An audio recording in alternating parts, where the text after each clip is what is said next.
Welcome to the Voice of Retail. I'm your host, Michael LeBlanc. This podcast is brought to you in conjunction with Retail Council of Canada. I'm thrilled to be celebrating my 200th episode by sitting down with Clint Mallman, the president and COO at London Drugs. From growing up in the stores to leading the company through a global pandemic, Clint reflects on the DNA of being different, always learning, and what it means to show up for your community.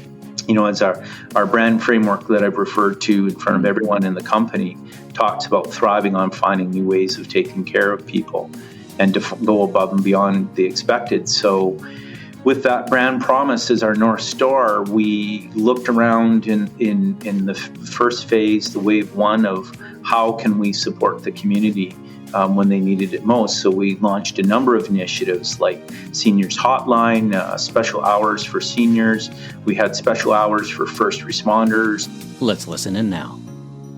Clint, welcome to the 200th episode of the Voice of Retail podcast. How are you?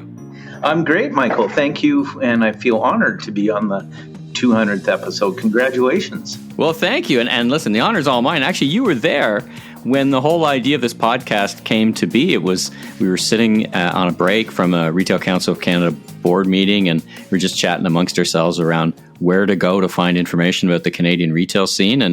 And a little light bulb went off in my head, and here we are 200 episodes later. So thanks again so much for joining me. No, it's my pleasure. Well, let's jump right in. Tell us about yourself. You and I have known each other for many years. I've had the pleasure of knowing you for quite a while, but tell the listeners about yourself, your personal professional journey, and what you do at London Drugs. Sure. Well, I guess retail's been described as the accidental career, and I probably fit that mold perfectly.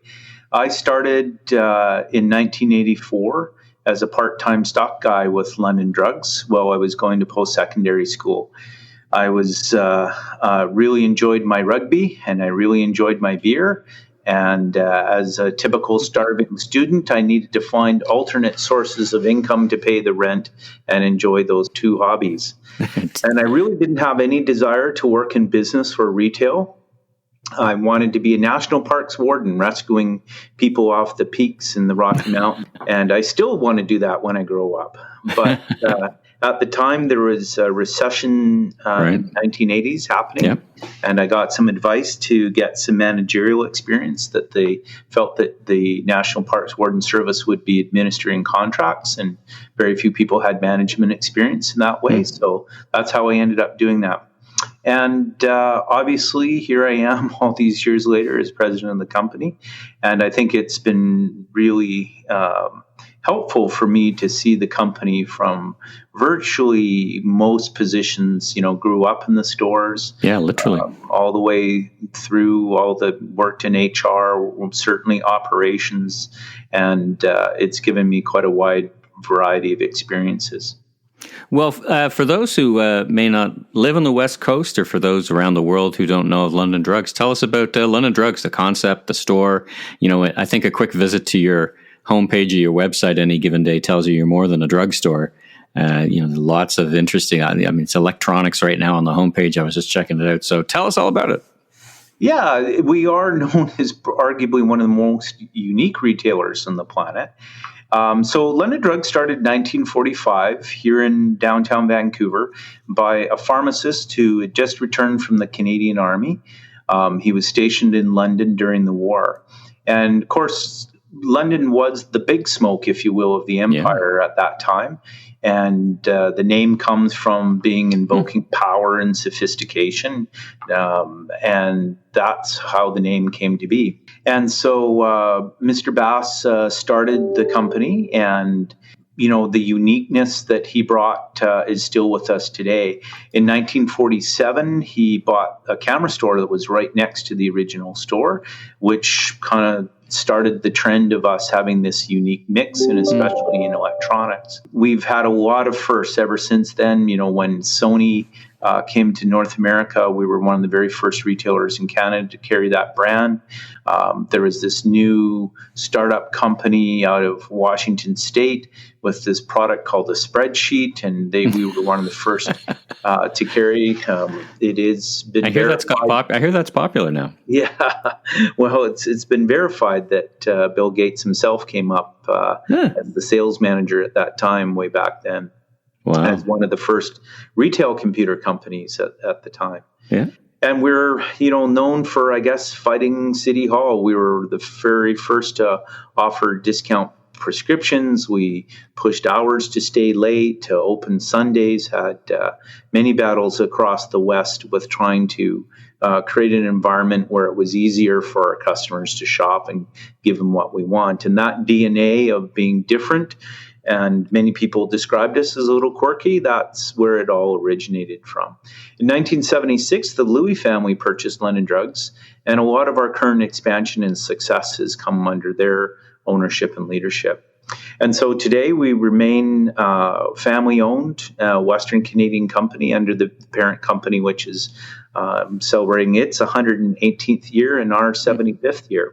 Oh, fantastic. And so we believe our niche is a unique product mix under one roof that provides good value. As you stated, besides beauty, food, we have a treasure aisle, lots of housewares. Yeah. We're a very successful business in technology. And we also have a belief of finding products that aren't normally carried at national retailers. And we augment that product mix with a lot of services. So everything from vaccination clinics and that are in healthy heart clinics, et cetera, in pharmacy, to technology repair, insurance services, optical, doctor's offices, and online services. So a lot of that uniqueness all together is what people know us for. I certainly find, anytime I'm in out west, I stop in because I find it a fun store to shop. In other words, as you say, the assortment is always fun and interesting, and I always find something unique and different when I walk the aisles. So from a store perspective, of course, your website, great e-commerce website, an early pioneer in e-commerce, stretches coast to coast. But your stores go as far as Manitoba. Do they stop there? Is that how it goes? We go as far as west as Manitoba. We have the highest concentration in British Columbia, then followed by Alberta and Saskatchewan. And I guess that's what kind of the other thing that makes us unique. We're routinely ranked as one of the top drug chains in North America, and it's certainly the top 10.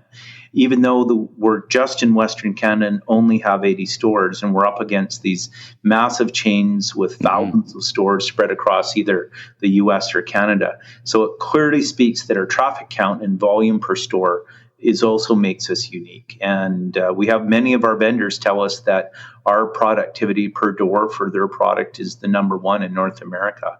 So that's a bit of our sort of comes down to our uniqueness, our service orientation, our eclectic nature, and a lot of customers see us as their secret shopping find. And I was going to say your role in the community too. You take an outsized role in the communities I find that you play in. So, all right, let's talk about semi-current events. You're no stranger to as a retailer, as operators, you're no stranger to challenges. I've spoken with Tony Hunt many times, great loss prevention leader around things like dealing with things like the Vancouver riot. I mean, at a micro level, day-to-day operations, retailers are used to crises of one sort. Nothing quite like the COVID era. If I take you back to this time last year or even earlier, when did it dawn on you? When was that moment that you said, this isn't going to be a small short-term thing. This is going to change our operations for a long time. Take me back to that moment. Yeah, I for sure. Because we import a lot of product from Asia, we were getting reports that really didn't match the seriousness that we were hearing in Canadian and American media. Our Asian factories and agents over there described what was going on was extremely serious. They could see that this was a different type of pandemic. Sometimes in North America, we forget that parts of the world go through these pandemics much more frequently than we do. And I think that's back in early January where we really started to believe that this was different than what perhaps the media was tracking here in North America. We have a business continuity team that we tilt up whenever there's a potential of a disaster, and we tilted that up in very early February to start to do our planning. And of course, the pandemic no doubt has tested all of our businesses in unique ways. and individual circumstances. And even with our business continuity, nothing could have prepared us for that. We were very fortunate to be declared an essential business due to our unique blend of products with pharmacy, essential medicines, personal protective equipment, cleaning products, and the ability to sell technology that allow people to work from home, learn from home at that time. And so what we did is, when we first realized that this was going to be a little bit different, we quickly came together as an executive, and we challenged ourselves to simplify the issues that we were going to be facing. And the basic questions that we always ask whenever there's a threat to the business: what are my strengths? For us, we know we can move fast. We know our communities that we serve, and that we're considered local in many of those communities. We asked ourselves, what are our key resources? For us, we realized that our resources were primarily stores, and we had a long strength in e-commerce, as you mentioned, and exceptional people. We'd also retooled parts of our business in the last couple of years to help us be more capable, and those certainly came to play. And we also felt that because of our business continuity team and our ability to work in a cross-functional way, and we've managed many natural and community disasters, we knew we had an infrastructure we could rely on. We asked ourselves, what are my weaknesses? And for us, we knew it was our old systems, and we have a lot of reliance still at that time on manual processes, which was difficult to scale for volume. And of course, being a people-oriented service business at a time when people don't want to spend much time with each other due to COVID is a bit of a challenge. Right. We also asked ourselves, what is our core essence? What do we need to defend? What's our Alamo, if you will? And so we turned to our brand framework, which is in front of everyone in the company. And we really keyed in and reminded everyone that one of our statements is we thrive on finding new ways to take care of people every day and to go above and beyond the expected. So through this prioritization, everything was looked at through a lens of customer and staff safety. And that is how we approached the business at that point. So you've been operating, I got to say, pretty much every single day, right? Somewhere in Canada, you're open every day of the week of the COVID era.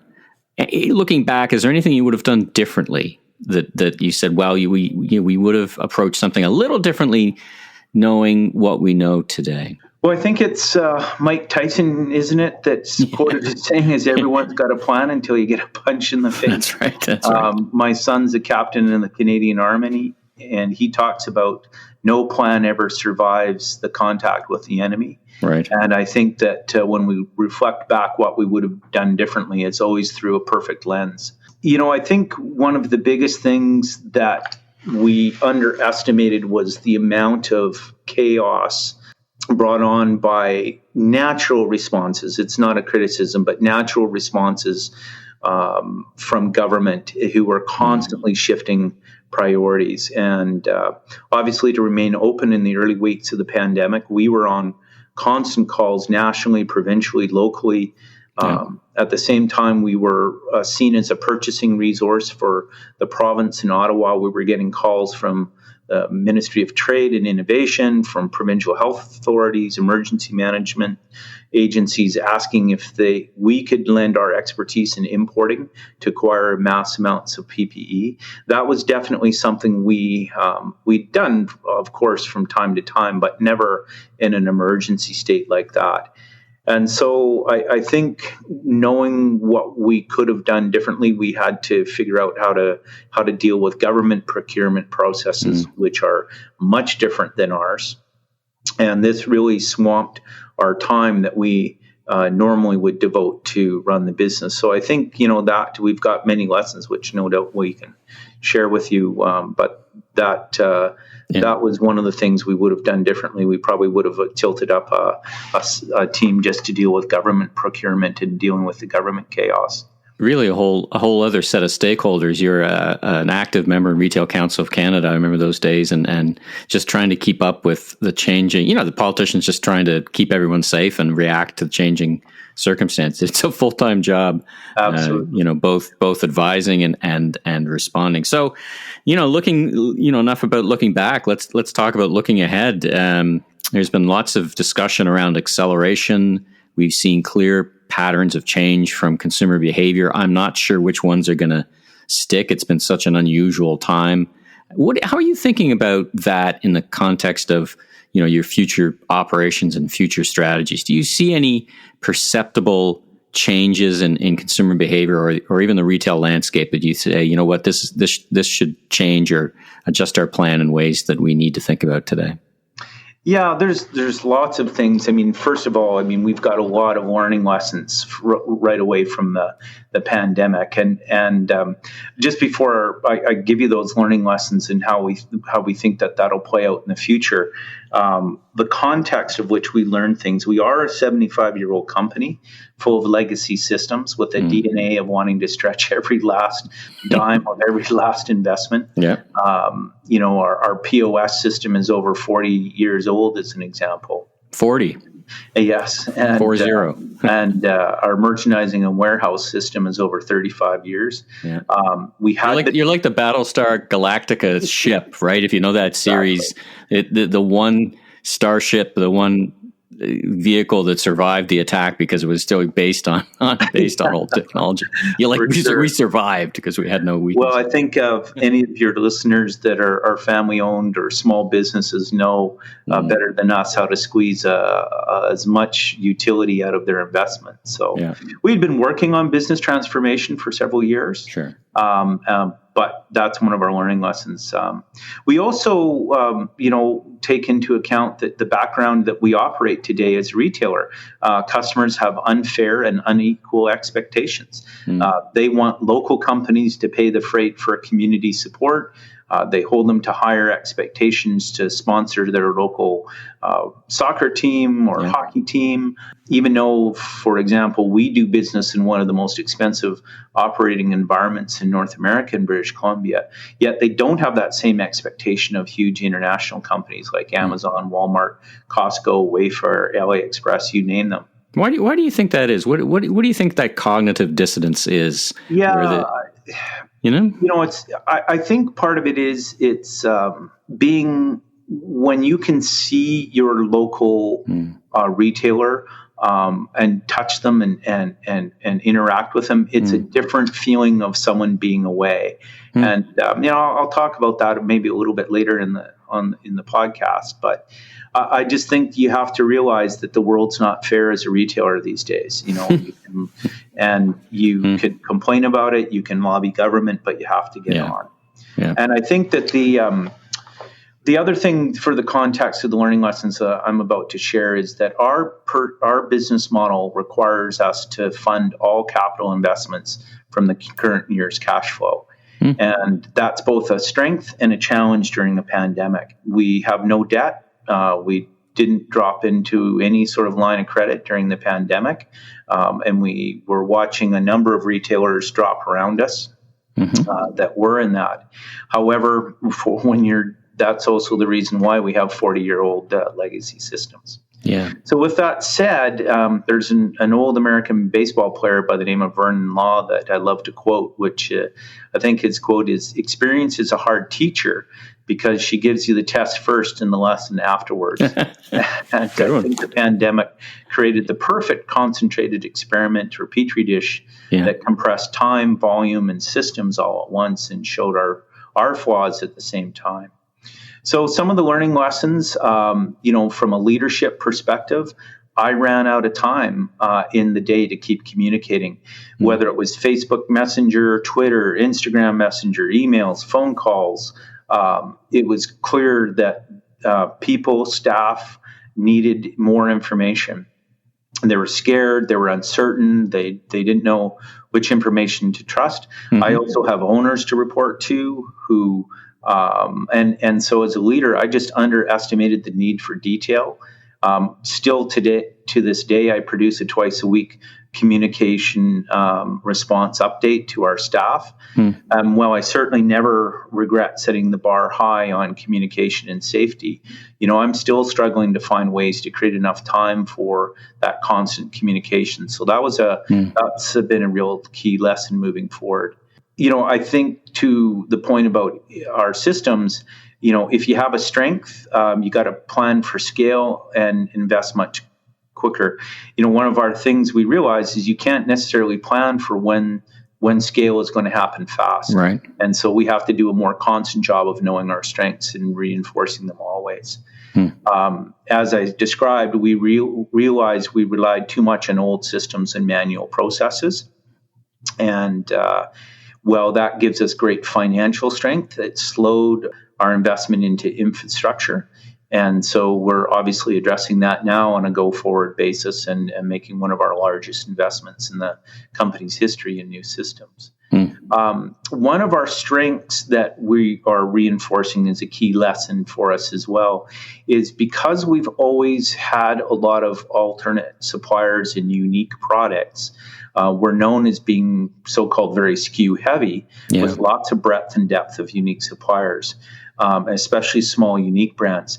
That paid off handsomely for us during the early stages of the pandemic and still today. When it gave you a variety of sources to supply from. If one was down, the other was up, but does it at the same time it must have introduced more complexity, because I hear a lot of retailers go in the opposite direction, thinning out their vendors because they need to focus their supply chain. Yeah, for sure. And I guess it's a style of business we've always believed in thinning out their supply chain. But what it showed is that the big brands could not deliver their products due to overwhelming demand. And so for us, we had an alternative supplier base already that we could tap into. And many of these smaller businesses could pivot and deliver and provide alternatives that the bigger brands couldn't. So, and the wonderful thing for us is the unintended consequences of introducing a lot of these small brands that weren't necessarily known became the go-to because it was the only thing available on the shelf. So that was great. A tremendous amount of brand switching, right, has happened from consumers. Whether, I read a study, something like 45% of consumers bought from a new retailer or a new brand, sometimes because they couldn't find what they were looking for, but other times it was like this circuit breaker of behavior. I'm going to buy it where I can find it.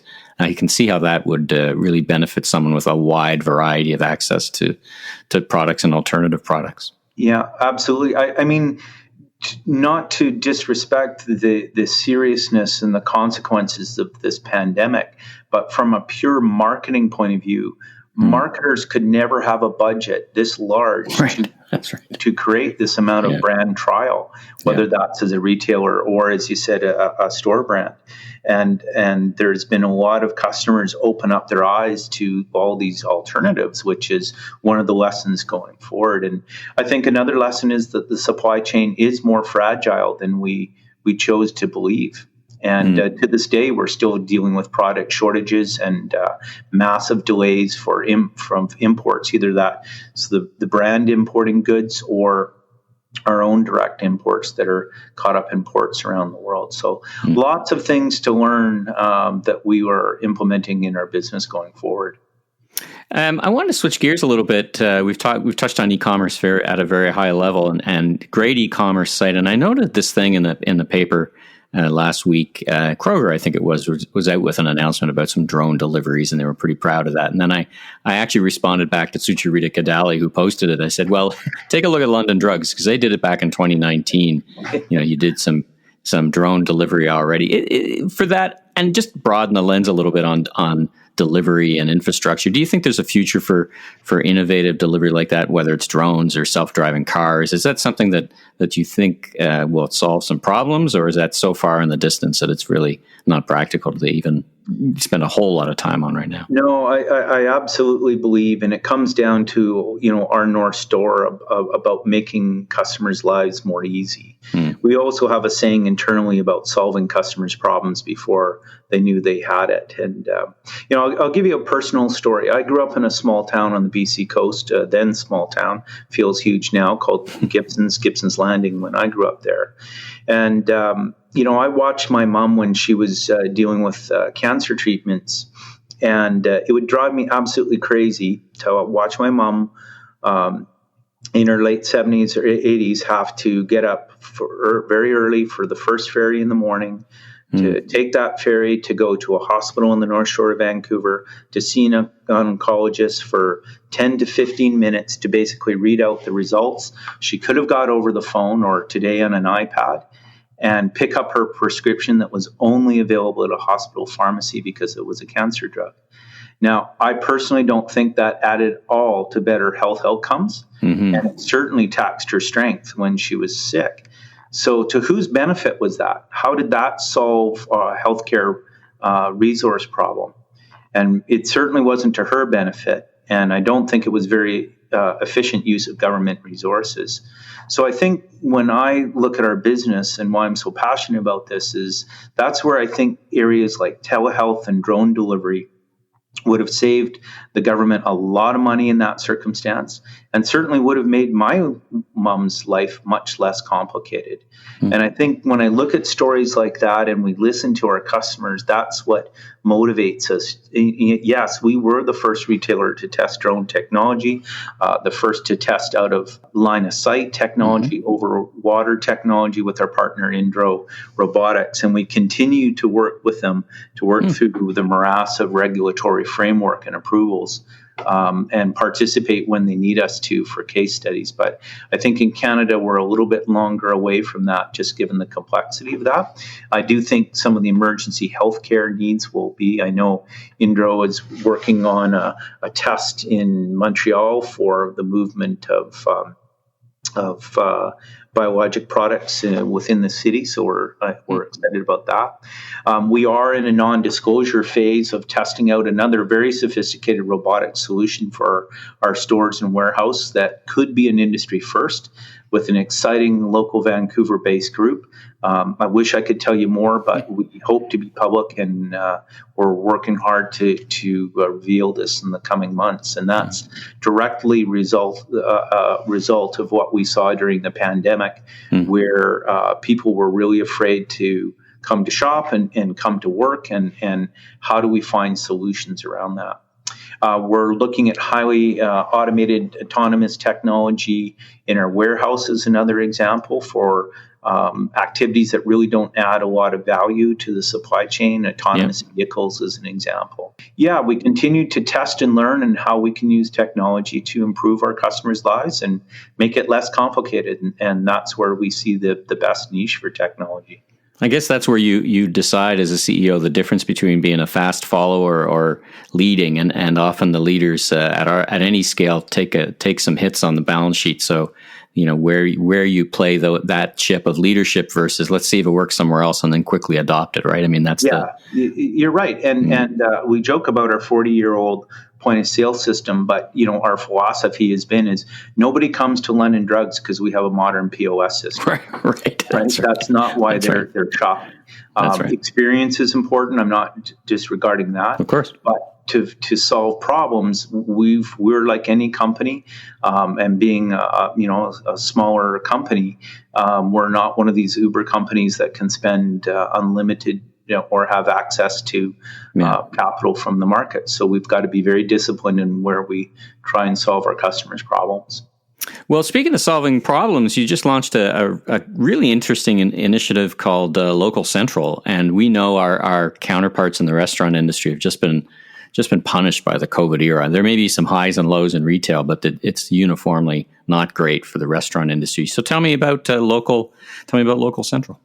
Yeah, thank you. I agree. The restaurant industry has been is arguably the most impacted through this whole pandemic. Look, we were given a blessing to remain open as an essential retailer, and we understood it's a privilege that many other companies didn't have, and that comes with an obligation when you're given that privilege. As we talked about, governments are overwhelmed and continue to be overwhelmed with managing the public health response. And we've always felt that we have a moral obligation to provide leadership. We shouldn't rely on government solely for that leadership to take care of and support our communities. And that's baked into who we are. as our brand framework that I've referred to in front of everyone in the company talks about thriving on finding new ways of taking care of people and to go above and beyond the expected. So with that brand promise as our North Star, we looked around in the first phase, the wave one of how can we support the community when they needed it most. So we launched a number of initiatives like Seniors Hotline, special hours for seniors.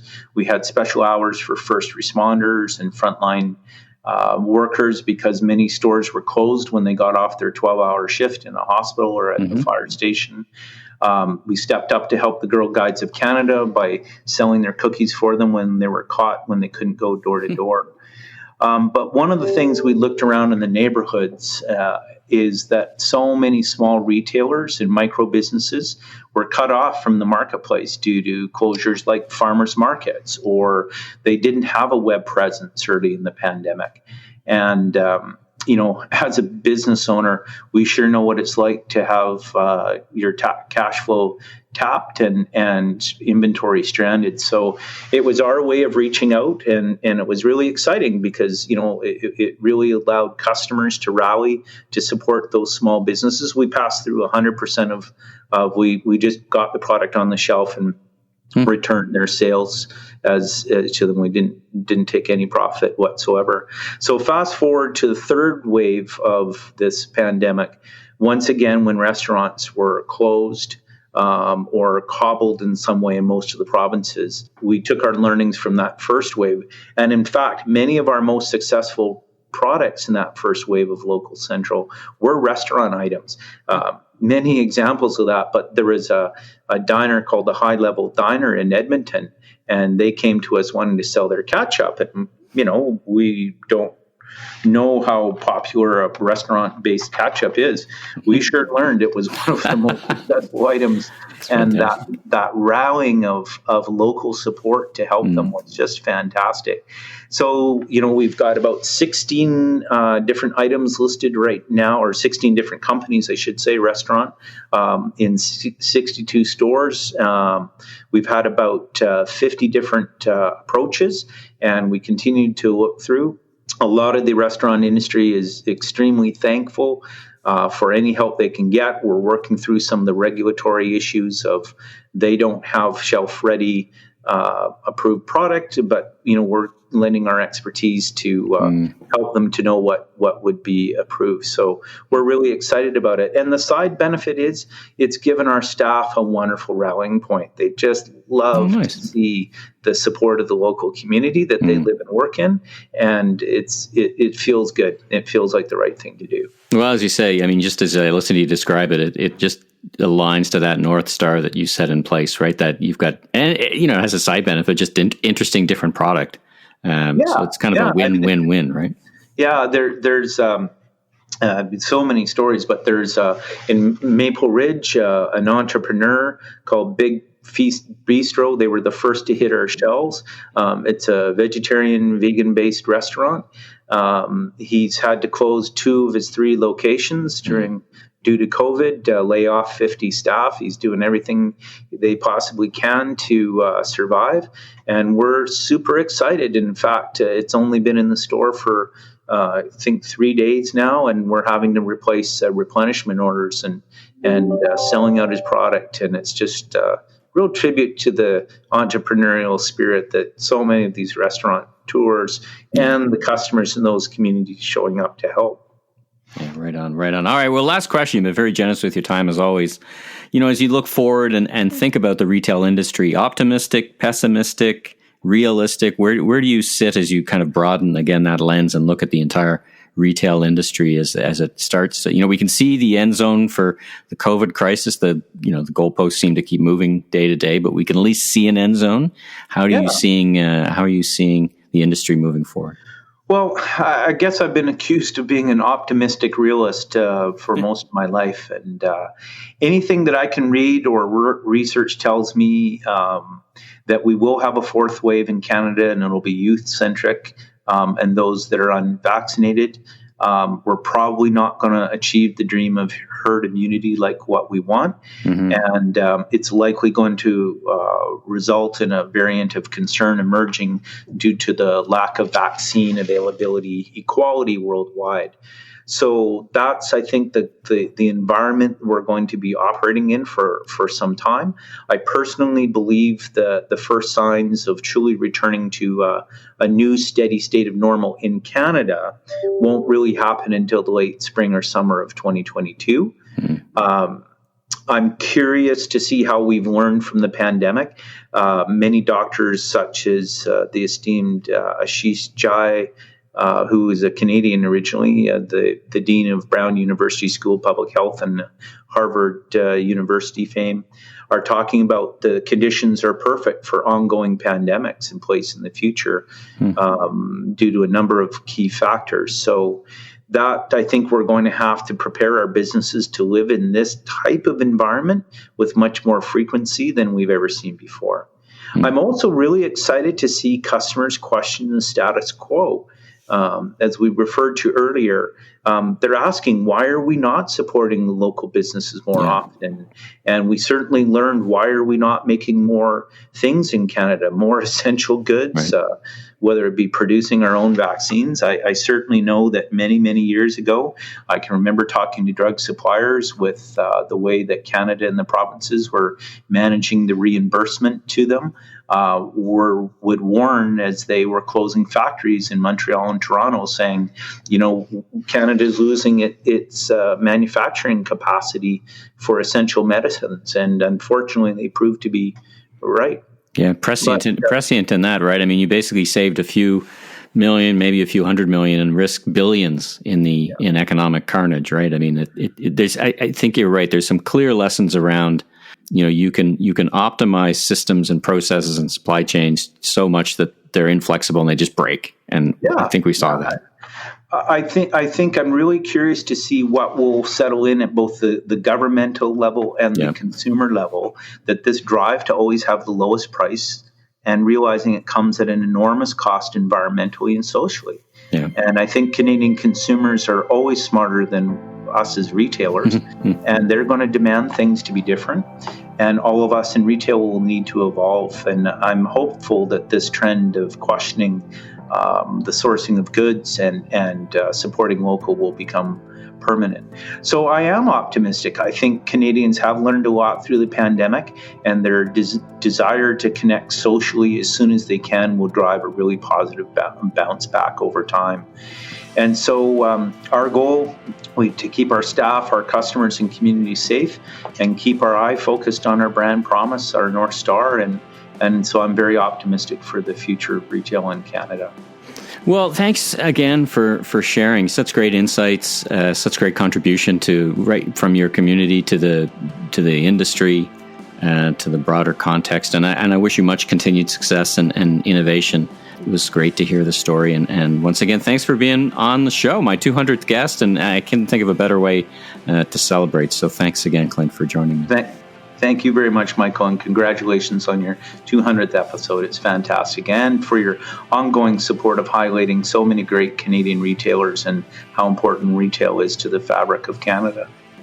Thanks for tuning in to today's episode of The Voice of Retail. Be sure and follow the podcast on Apple, Spotify, or wherever you enjoy podcasts so you don't miss out on the latest episodes, industry news, and insights. If you enjoyed this episode, please consider leaving a rating review, as it really helps us grow so that we continue to get amazing guests onto the show. I'm your host, Michael LeBlanc, president of LeBlanc Company Inc. And if you're looking for more content or want to chat, follow me on LinkedIn or visit my website at LeBlanc.co. Until next time, stay safe, have a great week.